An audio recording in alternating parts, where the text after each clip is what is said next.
नमस्कार। स्वागत है आपका आपके अपने चैनल एस्ट्रोलॉजी लर्नर पर। एस्ट्रोलॉजी लर्नर चैनल पर हम आज आपके लिए लेकर आए हैं मकर लग्न की कुंडली के अंतर्गत भू संपत्ति के योग का विश्लेषण। किस प्रकार से आप ये जान पाओगे, वह कौन से नियम हैं जिनके आधार पर यह आप बता सकते हो कि किसी व्यक्ति के जीवन में, किसी जातक के जीवन में जो भू संपत्ति है अर्थात जमीन जायदाद है, मकान आदि का जो सुख है, उसको कब प्राप्त होगा, कितना प्राप्त होगा, इसका विश्लेषण हम आज की इस वीडियो में करने वाले हैं। तो चलिए शुरू करते हैं।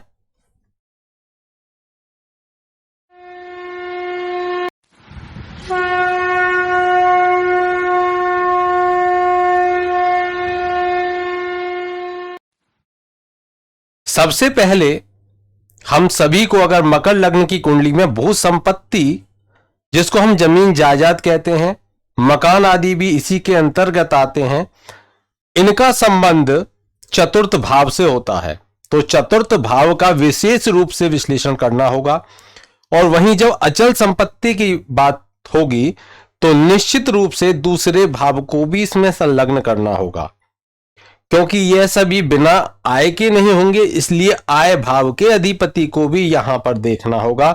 और वहीं बिना कर्म के आपको यह प्राप्त नहीं होगा, तो यहां पर कर्म भाव को भी देखना होगा।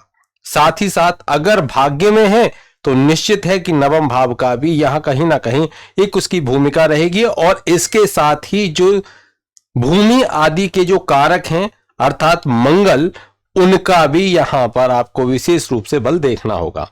तो चलिए सबसे पहले समझ लेते हैं कि मकर लग्न की कुंडली को आप कैसे पहचानोगे। यहां पर आप स्क्रीन पर देख पा रहे हो कि एक यहां पर जन्मांक चक्र है, जिसमें इस पहले भाव में 10 लिखा हुआ है। 10 का अर्थ होता है कि यह मकर राशि है, और जब भी मकर राशि पहले भाव में होगी तो उसको मकर लग्न कहा जाएगा। यहां पर जो इस कुंडली के अंतर्गत जो शनि होते हैं वह लग्नेश होते हैं, वहीं दूसरे भाव के अधिपति भी शनि ही होते हैं। तो लग्न भाव भी शनिदेव के हाथ में, और धन भाव भी, अचल संपत्ति का भाव भी, कुटुंब का भाव भी, वाणी का भाव भी, विद्या का भाव भी, ये भी शनिदेव के पास में आ गया। वहीं जो तृतीय भाव है जो पराक्रम से संबंधित है, उस भाव के अधिपति देव गुरु बृहस्पति होते हैं। वहीं जो चतुर्थ भाव है वह सुख भाव कहा जाता है, और यही भाव सबसे ज्यादा महत्वपूर्ण होता है जब कभी हम जमीन जायदाद आदि की बात करते हैं, मकान आदि की बात करते हैं, तो वह सुख भाव के अधिपति होते हैं यहां पर मंगल। तो मंगल यहां पर सुख भाव के अधिपति हैं। इसके साथ ही हम देखें कि जो पंचम भाव है, पंचम भाव के जो अधिपति हैं वह शुक्र हो जाते हैं, वहीं षष्ठ भाव के अधिपति बुध हो जाते हैं। सप्तम भाव के अधिपति चंद्रमा होते हैं, अष्टम भाव के अधिपति सूर्य होते हैं। और जब नवम भाव अर्थात हम भाग्य भाव की बात करें तो भाग्येश या नवमेश कह सकते हैं, वह बुध होते हैं। तो बुध को 2 डिपार्टमेंट मिले हुए हैं। एक उनको देखना है रोग ऋण शत्रु और कंपटीशन देखना है, दूसरा उनको देखना है जो नवम भाव है, जो भाग्य का भाव है, वह उसको देखते हैं, उसके अधिपति होते हैं। वहीं जो दसम भाव के अधिपति शुक्र हो जाते हैं इस कुंडली के अंतर्गत, जो मकर लग्न की कुंडली होगी। एकादश भाव की हम बात करें तो एकादश भाव के अधिपति मंगल होते हैं। तो मंगल को यहां पर आयेश भी हम कह सकते हैं, आय भी देने वाले हैं, सुख भी देने वाले हैं। तो ये आय भाव के अधिपति भी हैं, सुख भाव के भी अधिपति हैं। वहीं जो व्यय भाव के अधिपति होते हैं, तो जो पराक्रम कराते हैं अर्थात जो पराक्रमेश हैं गुरु, वही व्यय भाव के भी यहां पर अधिपति होते हैं। यहां पर हमने एक मोटे तौर पर यह समझ लिया कि कौन किस भाव को रिप्रेजेंट करता है, कौन किस भाव का अधिपति है, कौन लॉर्ड है किस भाव का, यह हम जान गए हैं। अब सबसे पहले जब भी आप कोई कुंडली देखें तो वहां पर मंगल की स्थिति अवश्य देखें, क्योंकि मंगल के बल के आधार पर, मंगल की जो कुंडली के अंतर्गत स्थिति है वह किस ग्रह के घर में बैठे हुए हैं, मित्र है, शत्रु है, अति मित्र है या सम है, तो उसी के आधार पर उनके फल में भी परिवर्तन होता है। वहीं वह अस्त अवस्था में है तो वहां उनका फल कहीं ना कहीं खराब हो जाएगा, वह नीच हो गए तो फल खराब हो जाएगा। तो ऐसी सभी अवस्थाओं का त्रिक भाव में है, तो ऐसी सभी अवस्थाओं का हमको ध्यान रखना पड़ेगा। सबसे पहले जब भी आप भूसंपत्ति का विश्लेषण करें तो अब क्योंकि ये मकर लग्न की कुंडली है, इसमें हमको देखना होगा कि जो मंगल हैं यदि यह उच्च की अवस्था में चले जाते हैं, कहने का अर्थ हुआ ये अगर लग्न में विराजमान हो जाएं, तो जब भी ये लग्न में विराजमान होंगे मकर लग्न की कुंडली के अंतर्गत तो ये उच्च के हो जाएंगे। निश्चित रूप से जब चतुर्थ भाव का अधिपति उच्च होकर लग्न में विराजमान हो जाए तो निश्चित रूप से वह उस व्यक्ति को खूब जमीन जायदाद आदि का सुख देने वाला होता है। तो यहां पर अगर मंगल है तो निश्चित रूप से बहुत अच्छा फल देंगे, और अगर मंगल यहां भी विराजमान है तब भी वह रुचक नामक योग बनाते हैं और बहुत सुंदर फल देंगे। इन दोनों स्थितियों में, दोनों स्थितियां बहुत अच्छी हैं, ये तीनों स्थितियां बहुत अच्छी हैं। इन तीनों स्थितियों में यहां पर ये अगर मंगल हैं तो बहुत अच्छा फल देने वाले होंगे। एक स्थिति हम देखते हैं, क्योंकि दशमेश के साथ में इनका संबंध अवश्य हो तो और बहुत ही विशिष्टता आ जाएगी।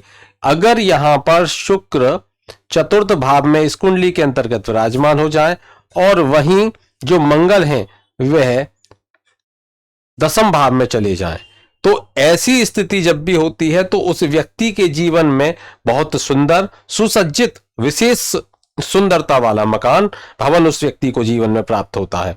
और अगर हम जमीन जायदाद की बात करें तो ऐसी जमीन जायदाद उस व्यक्ति को मिलती है जो निश्चित रूप से उसको सुख देने वाली होती है, निश्चित रूप से उसको सुख देने वाली होती है। क्योंकि यहां पर जो शुक्र हैं इस कुंडली के अंतर्गत आप देखोगे कि जो शुक्र हैं वो अति योग कारक ग्रह होते हैं, वह केंद्राधिपति भी हैं और त्रिकोणाधिपति भी हैं, पंचमेश भी होते हैं और वहीं वह दशमेश भी होते हैं। तो अति शुभ हम उनकी स्थिति को कह सकते हैं। ऐसे में बहुत ज्यादा जमीन जायदाद उस व्यक्ति को प्राप्त होती है। उसको कोई भूमि प्राप्त होगी तो बहुत बड़ी भूमि प्राप्त होगी, कोई छोटा मोटा भूखंड उसके जो अधिकार क्षेत्र में नहीं आएगा, बहुत ज्यादा बड़ा भूखंड उसके अधिकार क्षेत्र में आता है जब भी इस तरह की स्थिति बने मकर लग्न की कुंडली के अंतर्गत। और अगर यहां पर आप देखिए इस कुंडली में अगर यही जो मंगल है, देखिए यहां पर अगर यही मंगल नीच अवस्था में चले जाएं, यहां पर मंगल नीच अवस्था में चले जाएं, तो नीच अवस्था कब हो जाएगी इनकी, अगर ये मंगल कर्क राशि में चले जाएं तो ये नीच हो जाएंगे और वहीं ये मांगलिक योग भी बना देते हैं, नीच भी हो जाते हैं। और अगर यह कहीं इस तरह के जैसे कि यहां चले गए तब भी उनकी यह स्थिति अच्छी नहीं है, कहीं ना कहीं जो जमीन जायदाद है वो विवादों में फंस जाती है, कोर्ट कचहरी से संबंधित हो जाती है। और अगर हम देखें कि इस तरह की यदि कोई स्थिति मंगल की है जो नीच अवस्था हो या किसी भी त्रिक भाव में वो विराजमान हो, तो ऐसी अवस्था में उनके जो फल हैं, जो शुभ फल हैं, उनमें कमी देखने को मिलती है, कहीं ना कहीं उनमें नकारात्मक गुण भी विकसित हो जाते हैं। ये आप स्पष्ट रूप से देख पाओगे यदि किसी की कुंडली में इस तरह का योग बनता है। अगर मंगल यहां पर अपने स्वग्रही होते हैं, जो कि इनका ये भाव है, यहां पर ये स्वग्रही हो जाते हैं और इनके ऊपर अगर शुभ ग्रहों की दृष्टि पड़े, ध्यान दीजिए, शुभ ग्रहों की दृष्टि पड़े, अगर शुक्र अपने घर में विराजमान हो तो शुभ ग्रह माने जाते हैं। और वहीं यदि इनके ऊपर किसी भी प्रकार से जो गुरु हैं उनकी दृष्टि इनके ऊपर पड़ती है, जैसे कि अगर मानकर चलिए कि गुरु भी यहीं विराजित हैं या गुरु यहां विराजित हैं या गुरु यहां पर विराजित हैं, 1 2 3 4 5 6 7 8 9, तो 9 हो गए। तो यहां पर ये जब भी स्थिति बनेगी इस तरह की तो यहां पर यह जो मंगल हैं इनके जो शुद्ध बल में और वृद्धि हो जाएगी, तो ये और ज्यादा उस व्यक्ति को एक विशिष्ट प्रकार का एक विशिष्ट भवन देने की शक्ति उनमें आ जाती है, तो उस व्यक्ति के जीवन में विशेष भवन अर्थात विशेष प्रकार का मकान उसको प्राप्त होता है जो कि अद्भुत होता है। तो यहां पर बहुत सुंदर मकान का यहां पर ये बताया गया है कि उस व्यक्ति के जीवन में बहुत ही सुंदर मकान उसको प्राप्त होता है। और अगर भूमि की बात करें तो बहुत ही सुंदर भूमि, बहुत ही सुंदर भूखंड उसको प्राप्त होता है जो उसके मन की इच्छा के अनुसार होता है। आगे देखते हैं, इसी प्रकार से हम देखें तो जो मंगल हैं वह यहां पर विराजमान हो और यहां पर बुध भी उनके साथ में विराजमान हो, क्योंकि बुध यहां पर क्या है, नवमेष है। नवमेष भी अगर एकादश में चले जाएं और यहां पर जो चतुर्थेश है वह भी एकादश में चले जाएं, ऐसी स्थिति हो और साथ ही साथ इनके ऊपर शुभ ग्रहों की दृष्टि हो, मानकर चलिए शुक्र यहां विराजमान हो और शुक्र की दृष्टि मंगल के और बुध के ऊपर हो, तो ऐसी स्थिति में उस व्यक्ति को बहुत ही सुंदर विशिष्ट मकान आदि प्राप्त होते हैं। निश्चित रूप से हम इसको देख पाएंगे। और वहीं अगर हम देखें कि जो मंगल हैं, अगर मंगल गुरु के साथ में विराजमान हो जाए किसी भी केंद्र में, जैसे कि मानकर चलिए कि यहां पर मंगल बैठे हैं और यहां मंगल नहीं, यहां क्योंकि यहां गुरु नीच हो जाएंगे, तो मंगल यहां पर विराजमान है, गुरु उनके साथ में है, तो मंगल गुरु की युति बने या मंगल गुरु की युति यहां बने, इन दो में देखिए, क्योंकि यहां तो क्या हो जाएंगे, मंगल नीच के हो जाएंगे और यहां कौन हो जाएंगे, यहां गुरु नीच के हो जाएंगे। ठीक है, तो अगर यहां पर आप देखो ऐसी स्थिति बने तो उस स्थिति में हम यहां देखेंगे कि उस व्यक्ति के जीवन में विशेष प्रकार का भवन प्राप्त होगा। लेकिन हम यहां भी अगर देखें तो अगर एक उच्च हो जाएगा और दूसरा नीच है तो वहां उसका नीच भंग हो जाता है। तो इन दोनों स्थितियों में भी आप देख सकते हो मंगल और गुरु को। तो यहां पर केंद्र में हम देखेंगे मंगल और गुरु की केंद्र में स्थिति हो, क्योंकि यहां पर गुरु उच्च के हो जाते हैं, वहां मंगल उच्च के हो जाते हैं। तो इस प्रकार से आप इसको देख सकते हो। आगे देखते हैं कि यदि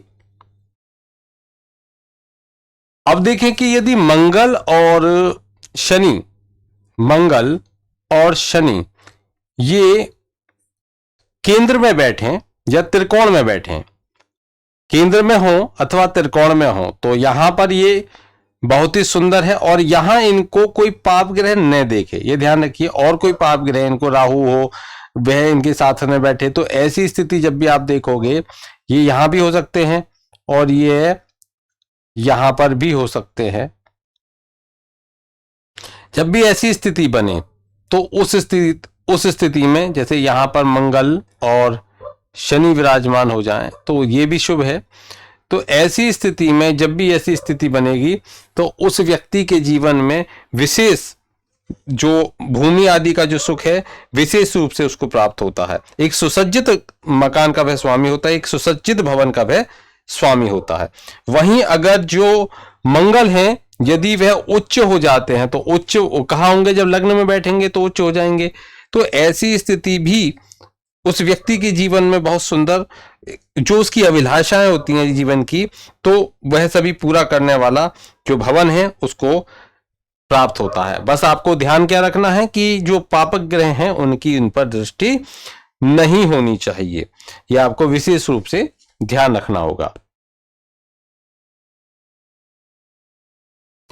अब देखते हैं कि यदि यहां पर जैसे कि मकर लग्न की कुंडली जब देखेंगे तो ये जो है ये चर राशि होती है। चतुर्थ भाव क्या है, मेष है, तो मेष चर राशि है।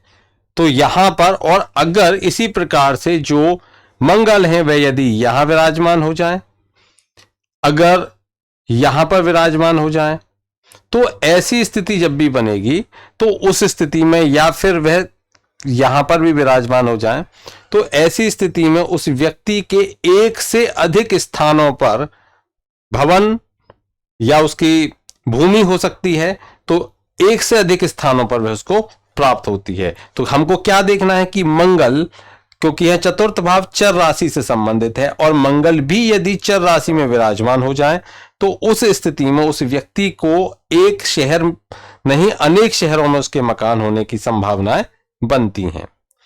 चलिए यहां तक आपको समझ में आ गया होगा। और यहां पर एक स्थिति और देखते हैं कि यदि मंगल दूसरे भाव में बैठे हैं, अगर मंगल यहां पर विराजित हो जाए और इनको शुभ ग्रह देखें, ध्यान रखिए इनको शुभ ग्रह देखें किसी भी प्रकार से, अगर इनको शुभ ग्रह देखते हैं तो ऐसी स्थिति जब भी होगी तो वहां उस व्यक्ति के जीवन में निश्चित रूप से उसको भूमि का सुख है वह प्राप्त होगा। अकेले मंगल भी बैठे तभी भूमि का सुख प्राप्त होगा।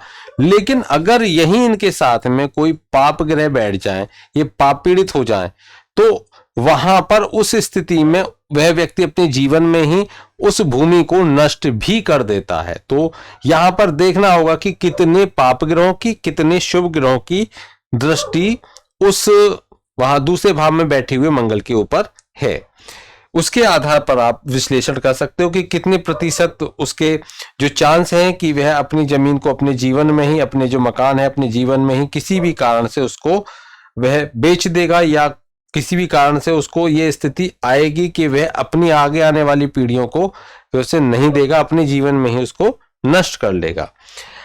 आगे देखिए कि यदि हम ये देखें कि किसी के जीवन में अचानक से संपत्ति का आना, अचानक से भूमि किस प्रकार से आ जाती है, जबकि उसको लगता है कि मैंने तो इसके लिए इतना प्रयत्न या इतना प्रयास किया भी नहीं था और मुझे यह प्राप्त हो गई। कभी कभी आपने देखा होगा कि भूमि आदि से संबंधित कभी ऐसे कार्य होते हैं जो किसी व्यक्ति के जीवन में अचानक से हो जाते हैं, घटित हो जाते हैं, जिसका उसको स्वयं अनुमान नहीं होता।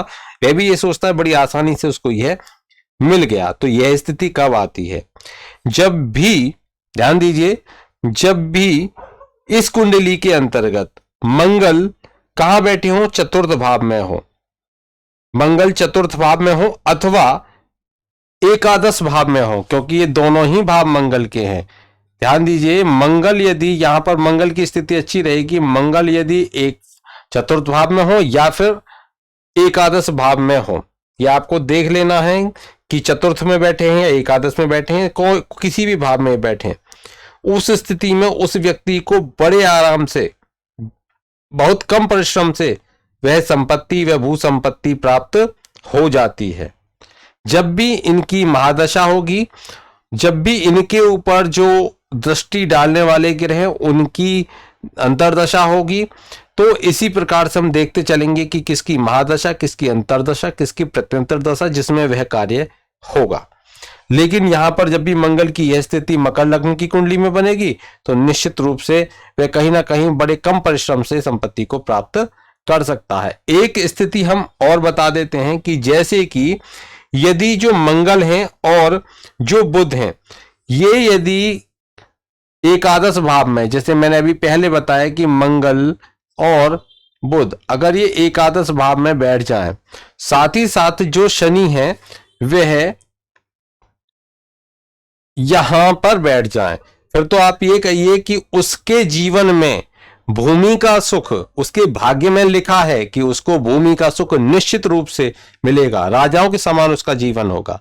क्योंकि यहां पर शनि शशि योग का निर्माण करेंगे, क्योंकि जो दूसरे भाव के अधिपति शनि चतुर्थ में आकर वह तुला राशि में आकर वह शशि योग बनाते हैं, तो यहां पर शशि योग का निर्माण होगा।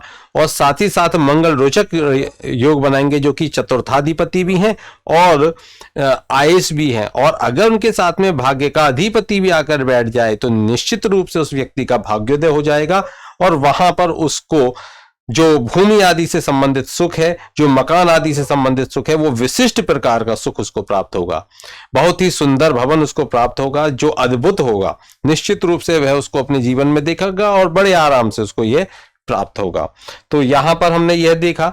अब कभी कभी आता है कि कुछ, जैसे कि आपने देखा होगा कि खान आदि के मालिक होते हैं, तो वह स्थिति कब आती है? मैं आपको वह स्थिति बताने वाला हूं कि जब बहुत सी खान आदि का जो कोई जातक है, जमींदारी में बहुत सी खान आदि का मालिक हो जाता है, तो वह कब स्थिति आएगी कि जब भी इस कुंडली के अंतर्गत जो शनि है, देखिए ध्यान दीजिए, जो यहां पर शनि है और गुरु हैं, तो हमको लग्नेश को विशेष रूप से, आप सुनिए, लग्नेश को ध्यान में रखना है यहां पर।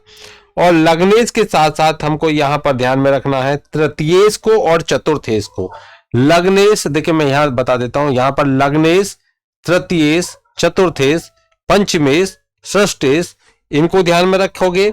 और इनके साथ में सप्तमेश, नवमेश और द्वादश, सप्तमेश, नवमेश और सप्तमेश, नवमेश और द्वादश, इन भावों के जो अधिपति हैं, इन भावों के जो अधिपति हैं उनको आपको ध्यान में रखना है। इन भावों के अधिपति कौन कौन हो जाते हैं?